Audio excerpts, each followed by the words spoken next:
Hi everyone, and welcome to Mewgenics. This is going to be a beginner guide, and also how to go from like a low level of cat to a medium level of cat. And this is an ASMR, but hopefully it is relaxing. So this is my setup right now. We have 3 rooms. These guys are my best sets of cats here. I'm going to go over the basics of the game and some tips and stuff broken down into parts. So first, I'm just going to go over the stats.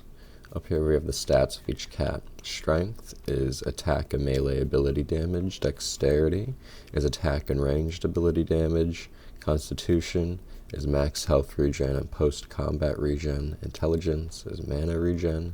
Speed is turn order and movement range. Charisma is max mana and starting mana. And luck is base crit chance and also literally everything.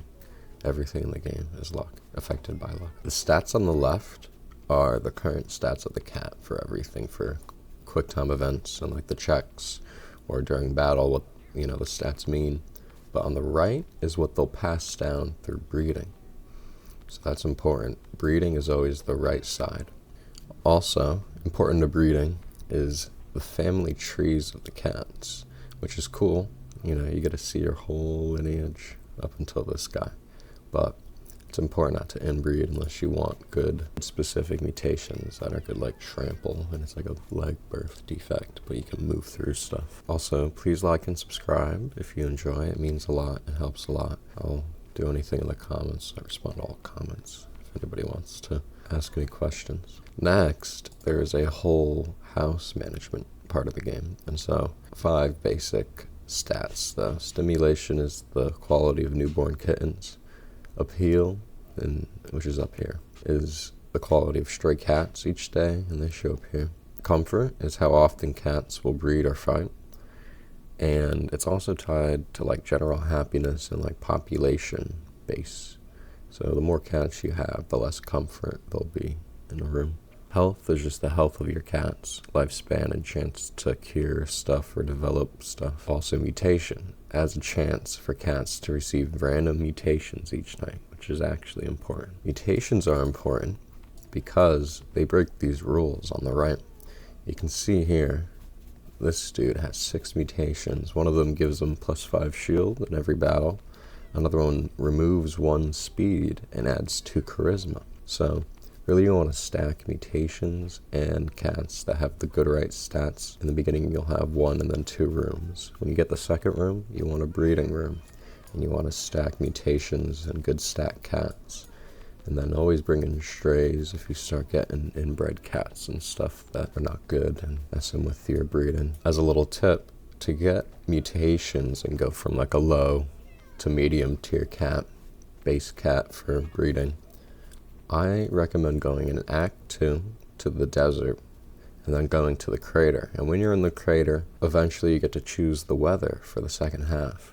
And if you ever get the option out of the 3 for the shimmer, that option just makes it so your cats each get a random mutation after each battle. You just get like 3 or 4 free mutations for each of your party members, and it's really good. On top of that, if you finish the crater, and you feel confident and you got some OP synergies or cats that you've built, go to the moon, and at the end, the obelisk, I think, gives mutations. It did one time for me. It might be every time it gives mutations, but at the very end, you're rewarded with a cat that gets a mutation.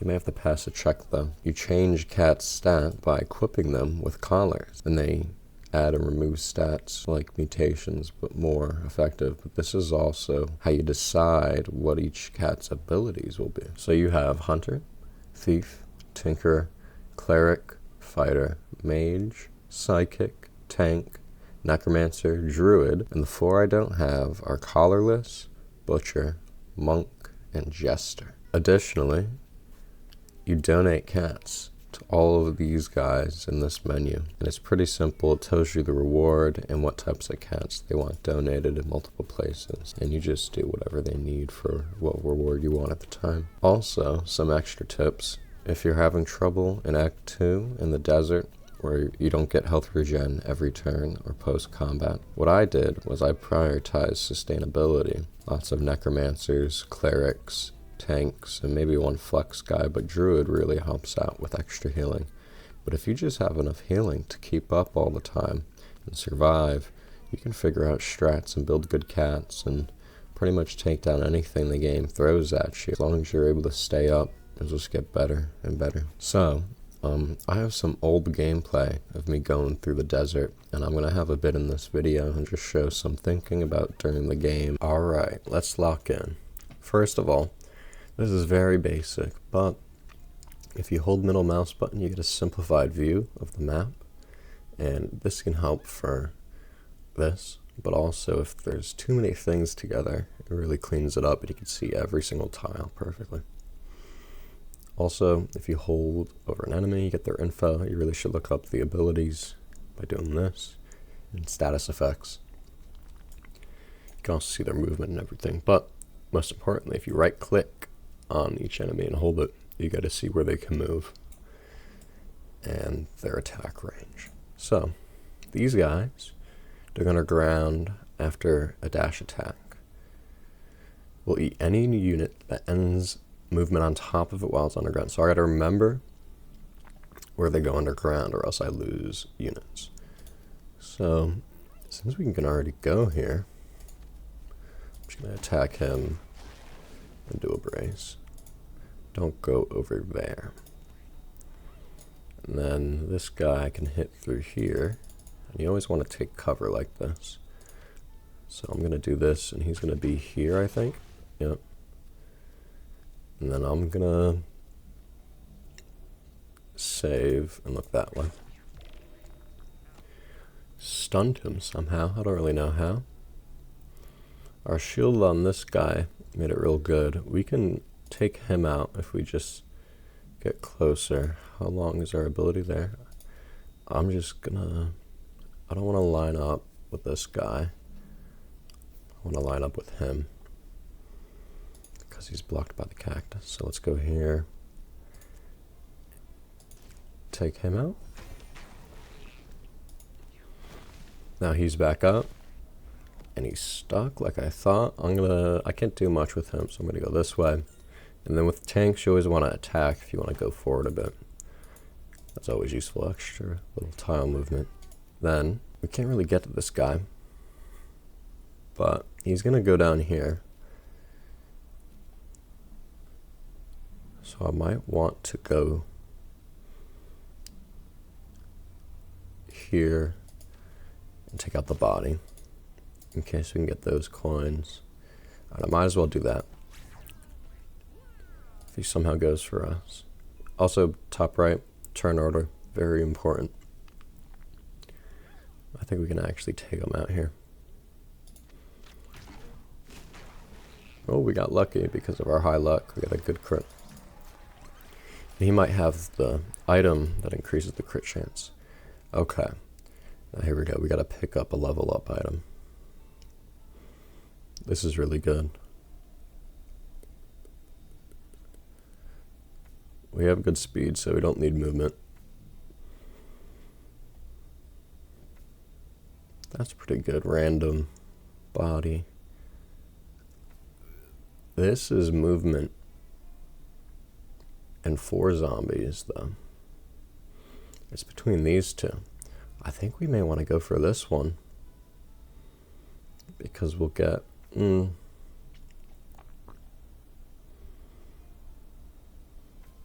want lower cost, for sure. We don't have much charisma. I think that's better. We can just choose when to get a minion the next turn. The cats seem to have stumbled into a drug awareness day party. If you go sustainability, don't go to those shops for the water. You don't need them. You can break a cactus if you really need. Budicus Maximus cracks it open and drinks from the can, a refreshing, delicious beverage. Budicus Maximus feels particularly ready for the next battle. I wonder what stat he got up, or... ambush, maybe? I don't know. He's with us. I don't know. Sometimes I don't really know what it does. Okay. First of all, 5 enemies. Mummified mangy. Poison. Okay, these guys are good. I thought maybe there's a lot of cats that do intense damage and or possess you. Possession is really bad because if you have strong cats, it just ruins everything. I think I want to get rid of this guy. We have a lot of armor on him. Maybe we got one going left, one going right. Yeah, we can knock this guy into this guy maybe. I don't know how it works. I don't know. We'll just be in the way now. Gain a brace.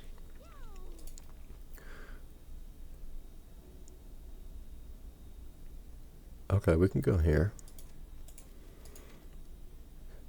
Definitely fire to him. He's gonna perish.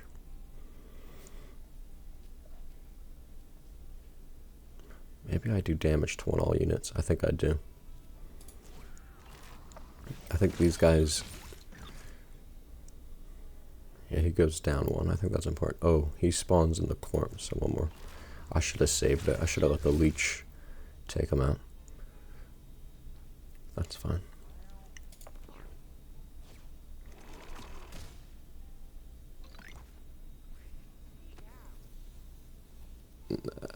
I think we should probably do damage. I don't know. Pick this up, heal everybody. Yeah. And then that's it for now. You'll probably be collecting coins, I feel. Now what we can do is this. This.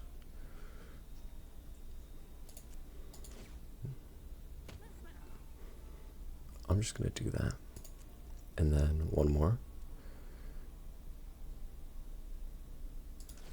Yep. Of course we get the crit the second time, unfortunately. It's okay though. We have Florins on him, so he does well. We have to take these out. They spawn things. Always taking out things that spawn stuff is important. I want to get closer to these guys, so our Necro can get that, probably with Pestilence.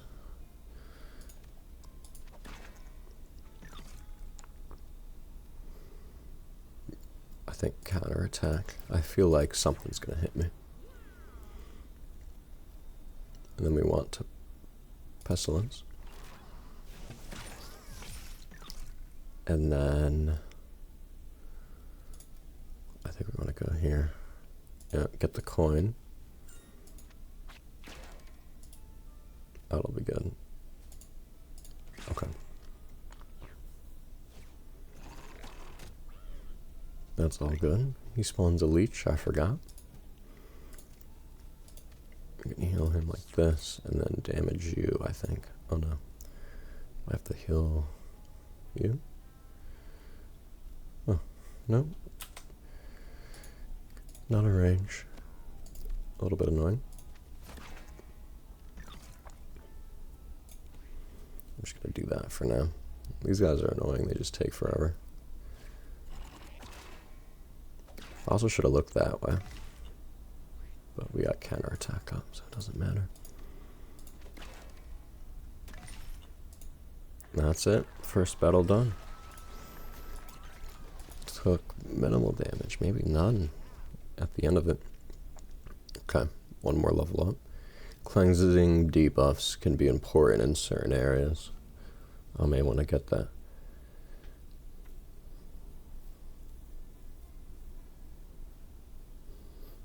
I feel like, I don't know, I feel like that's only per battle. It's not overall. I would have to look that up. This is pretty crazy too. We weren't doing much because this is also good. Okay. All four of these are kind of goated. Oh, we took 1 damage on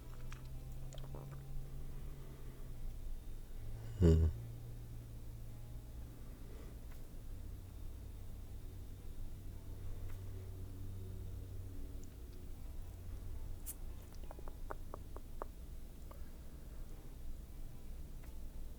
We do have a lot of charisma.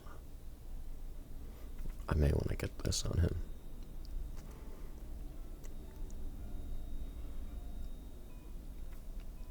But I do need a debuff cleanse.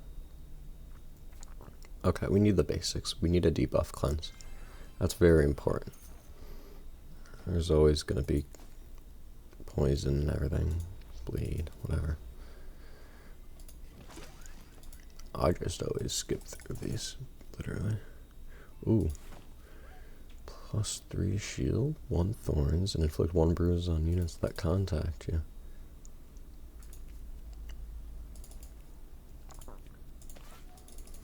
We gotta give this to that guy. Give this to that guy. Swap. Okay. Less likely the necromancer will be in fire. Alright, well, I'm gonna end it there. Thank you for watching. I love y'all. Please like and subscribe if you enjoyed, because it means a lot and it helps a lot. And if you have any comments for suggestions or questions, I'll answer all of them and I'll accommodate for you. Also, let me know how this audio is for soft-spoken.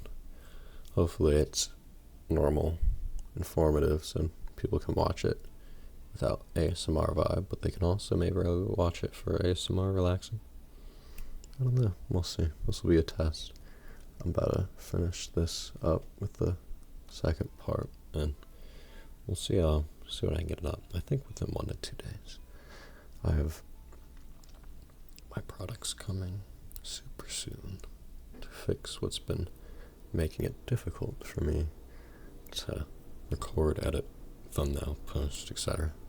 But I think it's been better a little bit, but the product should help a lot. Alright, thank you for watching. Love y'all. Bye bye.